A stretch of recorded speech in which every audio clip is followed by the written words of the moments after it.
ये कहानी है एलिसिया बेरेंसॉन की, जो कि एक पेंटर थी। रंगों से अपनी दुनिया बनाती, ज़्यादा बोलती नहीं, लेकिन उसके ब्रश स्ट्रोक सब कुछ कह जाते थे।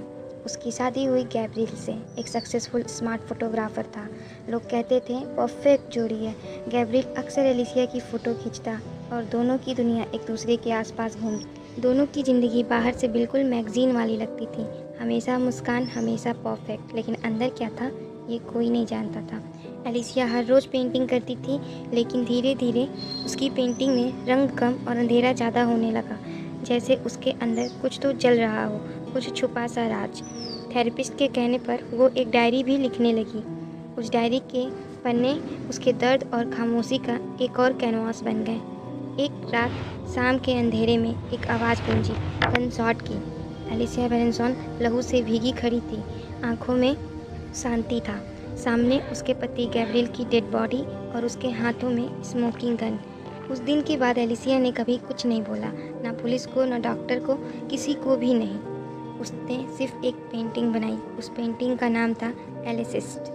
एक औरत सफ़ेद कपड़े में, चेहरे पर शांत दर्द, जैसे सब कुछ खोने के बाद भी कहने को अब कुछ नहीं बचा। सब एक ही सवाल पूछ रहे थे, एलिसिया ने अपने हस्बैंड को क्यों मारा? उसकी खामोशी ने सबको और डरा दिया। मीडिया ने उसे अलग अलग नाम देने शुरू कर दिए। कहीं एलिसिया द साइलेंट पेशेंट बन गई, तो कहीं हेडलाइन में उसे द साइलेंट किलर कहा गया। और डायरी के एक पेज पर लिखा था, गैब्रियल को मारना मुझे ज़रूरी लगा। बस वहीं से शुरू होती है एक कहानी, जहां साइलेंस के अंदर छुपा है एक राज।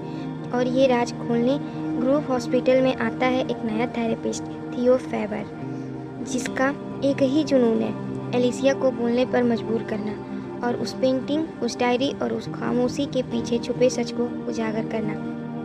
सबको लगा कहानी यहीं ख़त्म हो गई, गैब्रियल मर गया, एलिसिया चुप हो गई, लेकिन असल में ये तो बस शुरुआत थी। जल्द ही एक थेरेपिस्ट, थियो फेबर, जो कि एंट्री कर चुका है, जो सिर्फ एलिसिया को समझना नहीं चाहता था, बल्कि उसकी खामोशी तोड़ना चाहता था। और वहीं से शुरू होती है एक असली कहानी, द साइलेंट पेशेंट की।